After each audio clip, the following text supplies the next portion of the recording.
জুলাই আগস্টের গণঅভ্যুত্থানের সময় কুষ্টিয়ায় ৬ জনকে হত্যার ঘটনায় মানবতাবিরোধী অপরাধের মামলায় আওয়ামী লীগ নেতা মাহবুবুল আলম সহ ৪ জনের বিরুদ্ধে অভিযোগ গঠনে শুনানি চলছে। আন্তর্জাতিক অপরাধ ট্রাইব্যুনাল ২ এর বিচারপতি এই আদেশ দেন। এর আগে গেল ১৪ অক্টোবর এই মামলায় হানিফ সহ ৪ জনকে হাজিরের জন্য পত্রিকায় বিজ্ঞপ্তি প্রকাশের নির্দেশ দেন আন্তর্জাতিক অপরাধ ট্রাইব্যুনাল। তবে ৪ জনই পলাতক রয়েছেন। গেল ৬ অক্টোবর হানিফ সহ ৪ জনের বিরুদ্ধে আনা আনুষ্ঠানিক অভিযোগ আমলে নেন ট্রাইব্যুনাল ২। একই সঙ্গে গ্রেপ্তারি পরোয়ানা জারি সহ তাদের আজ হাজিরের নির্দেশ দেওয়া হয়। ৫ অক্টোবর তাদের বিরুদ্ধে আনুষ্ঠানিক অভিযোগ জমা দেন প্রসিকিউশন। এতে সুনির্দিষ্ট ৩টি অভিযোগ আনা হয়। এর মধ্যে রয়েছে উস্কানিমূলক বক্তব্য, ষড়যন্ত্র এবং কুষ্টিয়ায় ৬ জনকে হত্যা। পরে প্রসিকিউশনের আবেদনের পরিপ্রেক্ষিতে তাদের অভিযোগ আমলে নেয় ট্রাইব্যুনাল। এছাড়া জুলাই আন্দোলনে রামপুরায় কার্নিশে ঝুলে থাকা আমির হোসেনকে গুলি এবং ২ জনকে হত্যা মামলায় আজ ট্রাইব্যুনাল ১ এ সাক্ষ্য গ্রহণ হবে।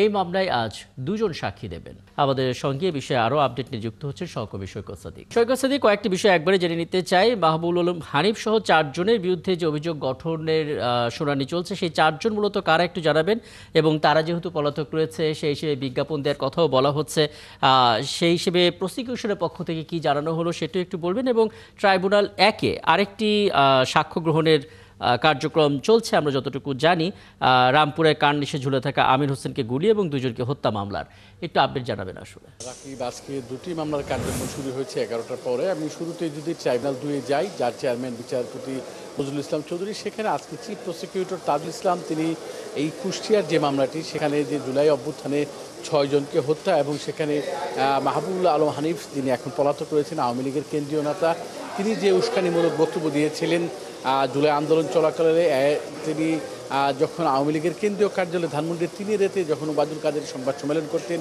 সেইখানে যেভাবে উস্কানিমূলক বক্তব্য দিতেন ছাত্র জনতার, সেই সময় তিনি সেই প্রেস কনফারেন্স সংবাদ সম্মেলনে থাকতেন। এরপর জাতীয় প্রেস ক্লাবে একটি সংবাদ সম্মেলনে তিনি বলেছেন যে আবু সাইদকে গুলি করা যেই পুলিশ সদস্য, তিনি জামাতের সদস্য। এর বাইরেও তিনি ১৪ দলের সভায়ও ছিলেন। এছাড়া তিনি উস্কানিমূলক বক্তব্য দিয়ে গুলির নির্দেশনা দিয়েছেন যারা আইনশৃঙ্খলা বাহিনীর সদস্য ছিল কুষ্টিয়া। মাহবুবুল আলম হানিফ সহ আর ৩ জন যে এই মামলার আসামি, তারা কুষ্টিয়া আওয়ামী লীগের যে জেলা আওয়ামী লীগের সভাপতি, সাধারণ সম্পাদক এবং শহর আওয়ামী লীগের সভাপতি, এই ৪ জনই পলাতক রয়েছে। এবং আজকে চিফ প্রসিকিউটর তাজুল ইসলাম দীর্ঘ শুনানি করেছেন এবং তাদের বিরুদ্ধে কেন অভিযোগ গঠন করা হবে, কী অভিযোগ তাদের বিরুদ্ধে রয়েছে, সেই বিষয়গুলি তিনি তুলে ধরেছেন। পরে বিচারপতিরা তারা বলছেন, যেহেতু আজকে রাষ্ট্রপক্ষের শুনানি শেষ হয়েছে, আগামীকাল যেহেতু এই মামলা ৪ জনই পলাতক রয়েছেন, রাষ্ট্র নিযুক্ত একজন যে স্টেট ডিফেন্স বা আসামি পক্ষের যে আইনজীবী, তিনি আগামীকাল শুনানি করবেন। এরপরেই কিন্তু এই মামলার অভিযোগ গঠনের উপর আদেশ দিবেন। এর বাইরে ট্রাইব্যুনাল ১ এ আজকে সাক্ষ্য দিয়েছেন। আপনি জানেন যে 19 জুলাই রামপুরার মেরাদিয়া হাট এলাকায় একটি ভবনে কার্নিশে ঝুলে থাকা যুবক আমির হোসেনকে গুলি করা হয় এবং যদিও তিনি বেঁচে যান, তবে আরেকজন শিশু বাসিদ খান মুসা, তিনি তার দাদির কুলে ছিলেন এবং তিনি দাদির কুলে মাথার মধ্যে গুলিবিদ্ধ হয়েছিলেন। সেই গুলি দাদির শরীরে লাগার পর দাদি মারা যান। সেই ঘটনা আজকে সাক্ষী দিতে এসেছেন বাসিদ খান মুসার বাবা মুস্তাফিজুর রহমান। তিনি আজকে সাক্ষীতে তার নির্মম বর্ণনা দিয়েছেন, কিভাবে তার ছেলে গুলিবিদ্ধ হয়েছিল, কিভাবে সেই গুলি তার মায়ের শরীরে লাগার পর মারা যায় এবং বাসিদ দীর্ঘ ২ মাস আইসিইউতে চিকিৎসা দিয়েছিলেন। সব বিষয় তিনি আজকে ট্রাইব্যুনালে তুলে ধরেছেন এবং ট্রাইব্যুনাল ১ এ তার সাক্ষ্য গ্রহণ শেষ হওয়ার পর এখন ১৫ মিনিটের জন্য ট্রাইব্যুনাল ১ মুলতবি রয়েছে। এরপরেই কিন্তু আসামি পক্ষের যারা আইনজীবী তারা জেরা করবেন এবং মাঝখানে চিফ প্রসিকিউটর তাজুল ইসলাম তিনি গণমাধ্যমের সাথে কথাও বলতে চেয়েছিলেন। পরে তিনি জানিয়েছেন যে আজকে জেরা কার্যক্রম শেষেই তিনি আজকে মামলার সার্বিক কার্যক্রম নিয়েই তিনি গণমাধ্যমের সাথে কথা বলবেন।